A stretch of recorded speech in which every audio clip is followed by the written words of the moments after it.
दर्शकवृन्द नमस्कार। जनधारणा खबरको युट्युब च्यानलमा यहाँहरूलाई स्वागत गर्न चाहन्छु। म निमकान्त पाण्डे।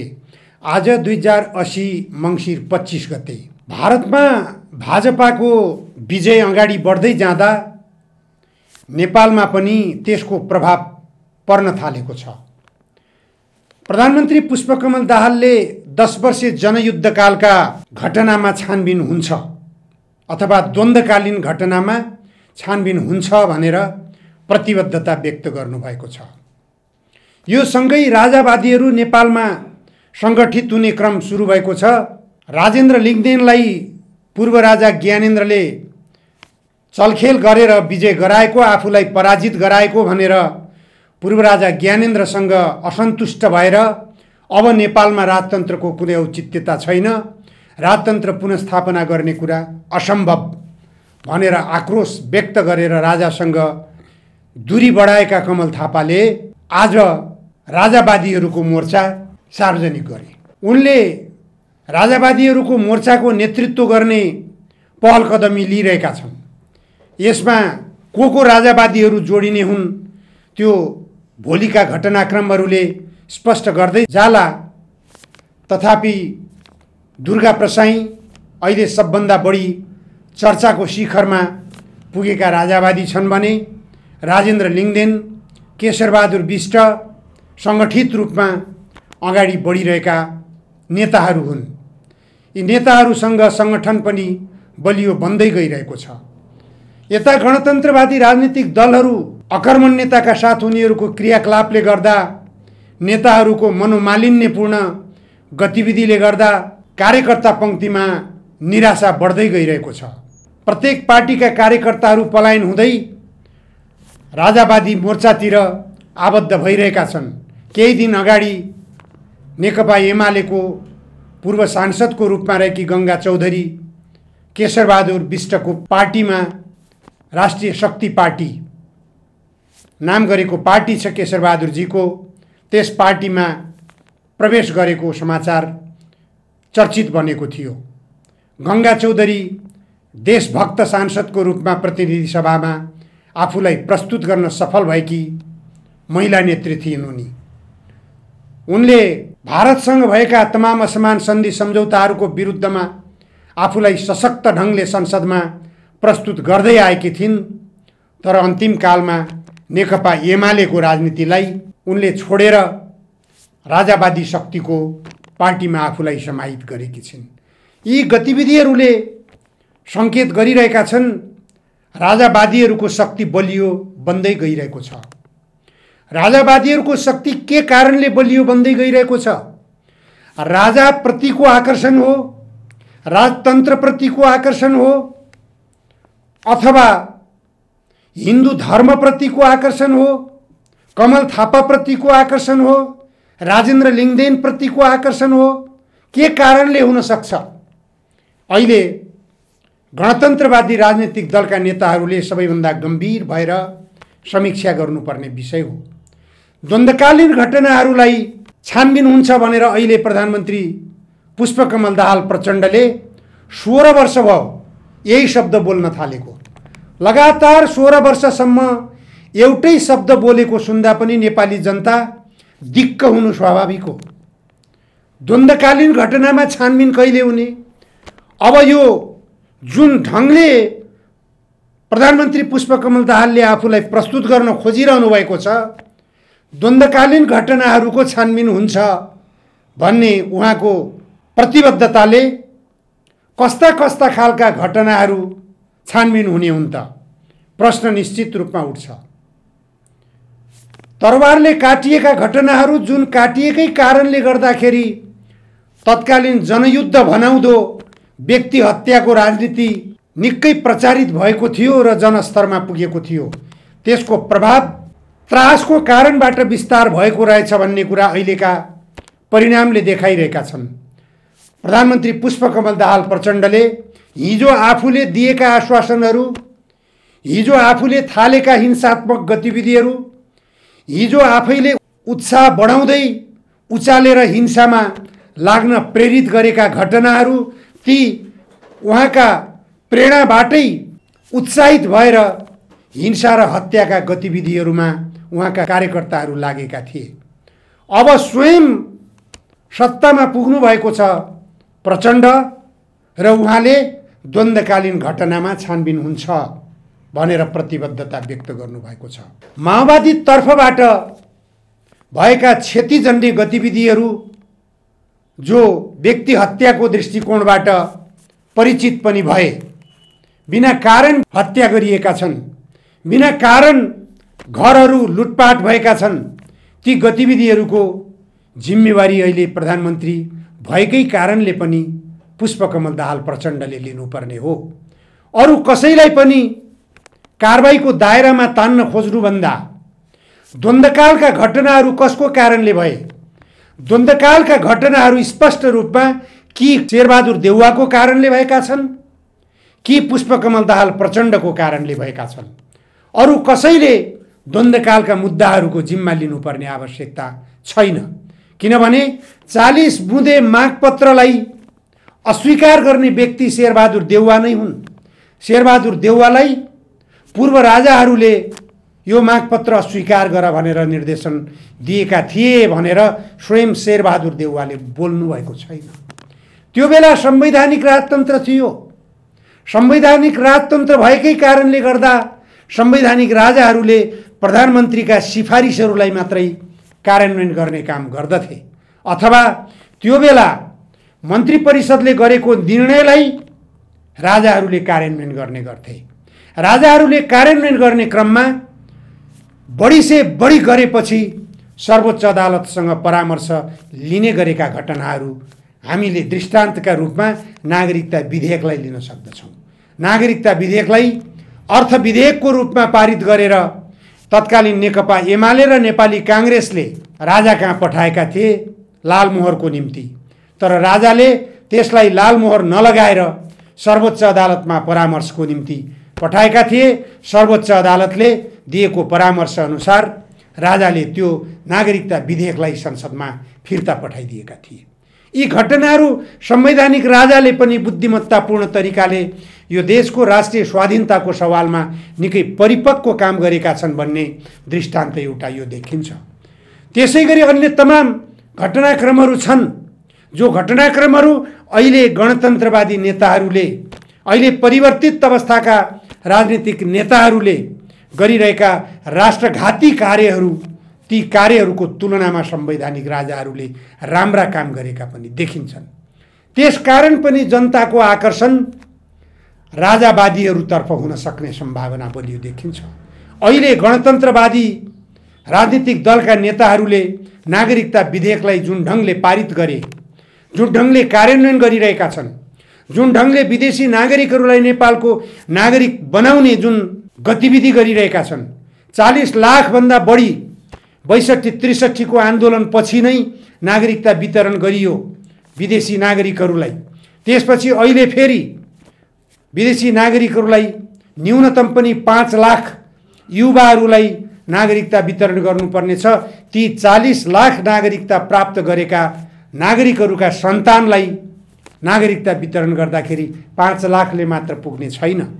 त्यसकारण भारतीय नागरिकहरूको नेपाली नागरिकता प्राप्त गर्ने अधिकारलाई गणतन्त्रवादी नेताहरूले सुनिश्चितता प्रदान गरे। यसले नेपालको राष्ट्रिय स्वाधीनता निश्चित पनि कमजोर गराइरहेको छ। त्यसकारण पनि जनताको विकर्षण गणतन्त्रतर्फ भइरहेको छ। त्यसकारण पनि राजतन्त्रतर्फ जनताको, राजावादीहरूतर्फ जनताको आकर्षण भइरहेको छ भन्ने कुरा राजावादीहरूले त बुझेकै छन्, बुझ्न नसकेका गणतन्त्रवादीहरूले बुझ्न ढिलो नगर्नु सबभन्दा श्रेयस्कर हुन सक्दछ। तर गणतन्त्रवादी नेताहरूले यो विषयलाई बुझिरहेका छैनन्। आफूहरूले गरेका कामहरू जस्तो सुकै काम भए पनि ठिक भन्ने हठवादिताका साथ गणतन्त्रवादी नेताहरू अगाडि बढिरहेका छन्। जुनसुकै गतिविधिलाई हेरौँ, भ्रष्टाचारका फाइलहरू खोल्छौँ, आजै खोल्छौँ, भोलि खोल्छौँ भनेर प्रचण्डजीले भन्न थालेको 1 वर्ष बित्न थाल्यो। 1 वर्ष पुग्नै थाल्यो उहाँ प्रधानमन्त्री भएको। प्रधानमन्त्री भइसकेपछि जब उहाँले भ्रष्टाचारका सानातिना फाइलहरू खोल्न थाल्नुभएको थियो, त्यो बेला जनतामा उत्साह पनि बढेको थियो। प्रचण्डको लोकप्रियता पनि बढेको थियो। प्रचण्डको पक्षमा सामाजिक सञ्जालहरू निकै गरमाएका थिए, निकै चर्चित बनेका थिए। अब प्रचण्डले पक्कै पनि भ्रष्टाचारका फाइलहरू खोल्छन् भनेर उत्साह बढिरहेको थियो। नयाँ उदाएका राजनीतिक दलका नेताहरूले पनि प्रचण्डको गुणगान गाउन थालेका थिए। त्यति मात्र होइन, राजावादी राजेन्द्र लिङदेन, राजावादी ज्ञानेन्द्र शाही, राजावादी दुर्गा प्रसाईहरूले पनि प्रचण्डको प्रशंसामा स्तुति गाउन थालेका थिए। उनीहरूले अब प्रचण्डले केही न केही गर्छन्। संसदबाटै पनि राजावादी भनेर चिनिएका सांसद ज्ञानेन्द्र शाहीले प्रचण्डको प्रशंसामा आफ्ना अभिव्यक्तिहरू खर्चिएका थिए। तर कहाँ गयो त प्रधानमन्त्री पुष्पकमल दाहाल प्रचण्डले सुरुवात गरेको भ्रष्टाचार विरुद्धको फाइल, भ्रष्टाचार विरुद्धको क्रियाकलाप कहाँ गएर सेलायो? त्यो सेलाइसकेपछि जनतामा निराशा पैदा हुनु स्वाभाविक हो। सेलाउने मात्र होइन, भ्रष्टाचार यति शिखरमा पुग्यो कि पछिल्लो चरणमा आएर सुन तस्करी प्रकरण र एनसेल प्रकरणले प्रधानमन्त्री पुष्पकमल दाहाल प्रचण्डको भ्रष्टाचार संरक्षण गर्ने चरित्रलाई उजागर गरिदिएको छ।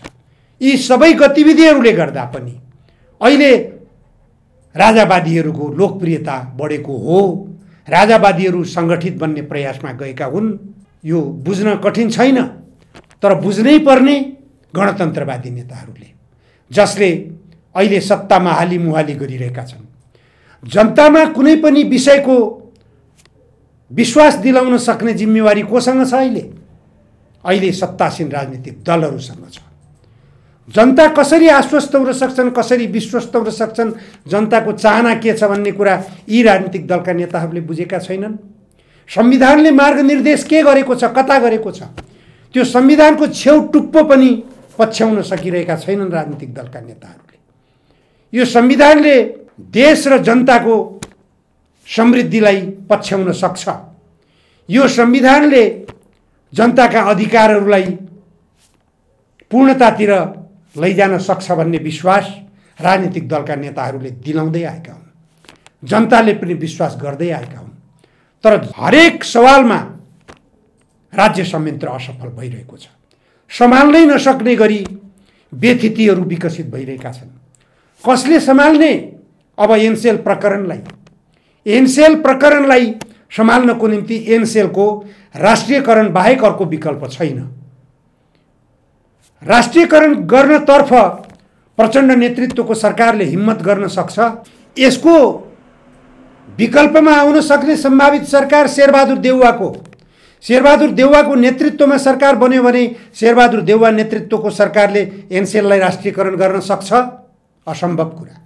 माधव नेपालले सक्छन्? त्यो पनि असम्भव कुरा। केपी ओलीले सक्छन्?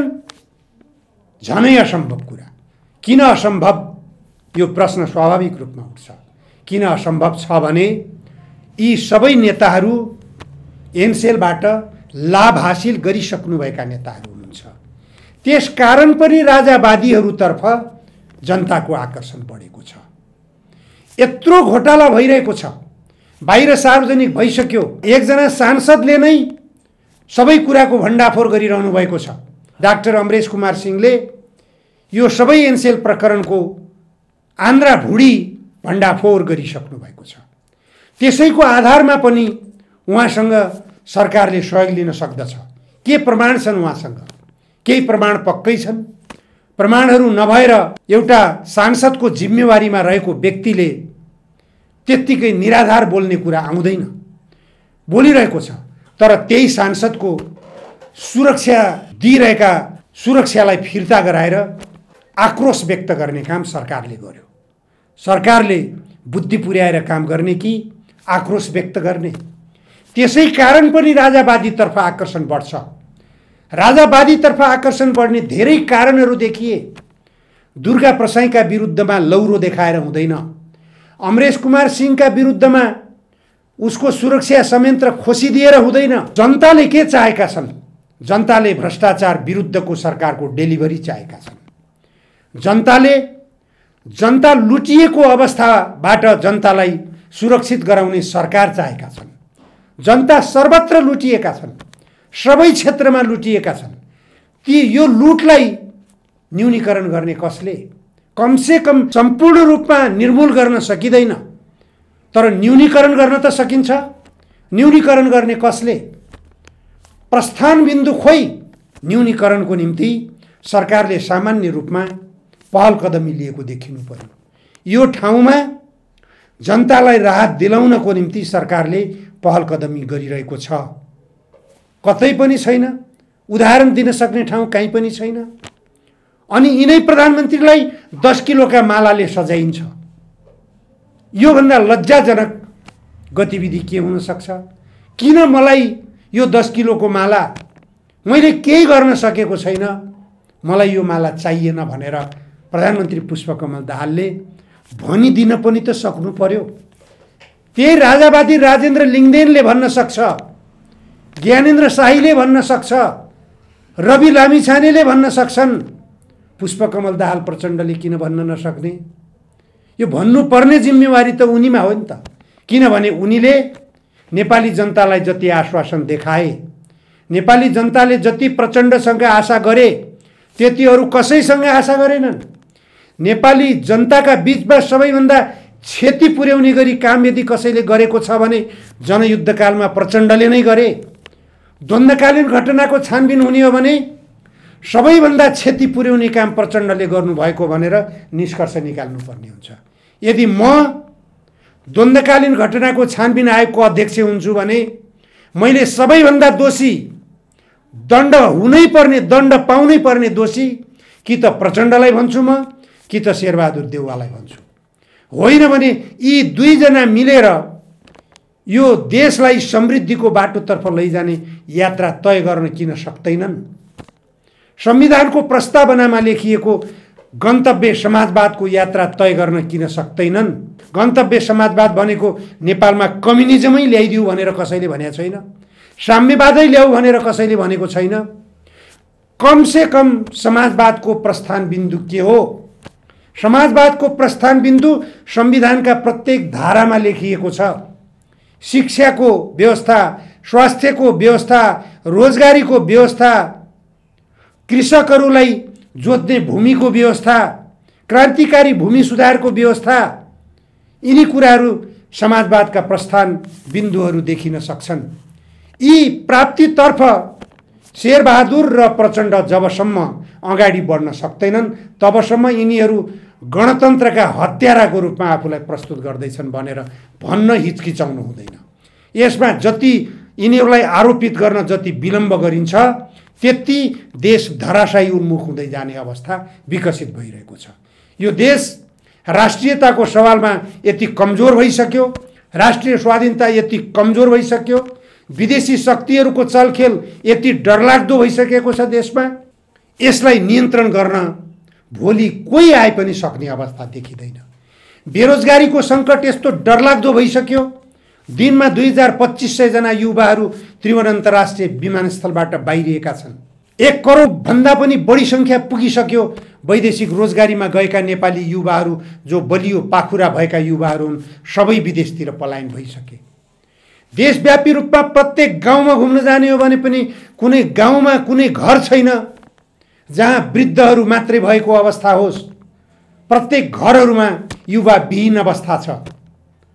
कसले फर्काउने ती युवाहरूलाई? अब देशमा कसले त्यस्तो वातावरणको सृजना गर्न सक्छ? त्यो यसको दोषी सबभन्दा को? प्रचण्ड र शेरबहादुर देउवा होइनन्। यी दुईजना बाहेकहरूको दोषी हुन्। जनयुद्धको आह्वान गर्ने प्रचण्ड र जनयुद्धले माग गरेका मागहरूलाई सम्बोधन हुन नदिने शेरबहादुर देउवा। यी दुईटाको हातमा अहिले सत्ता छ, तर देश अन्योलग्रस्त अवस्थातिर गइरहेको छ। जनता छटपटाउने अवस्थातिर गइरहेको छ। जनता एकदमै विस्फोटक अवस्थामा पुगिरहेका छन्। जनताले अहिले विघटन गरिसकेको, बिदाबारी गरिसकेको राजालाई आऊ राजा देश बचाऊ भनेर भन्नुपर्ने अवस्था किन सृजना भयो?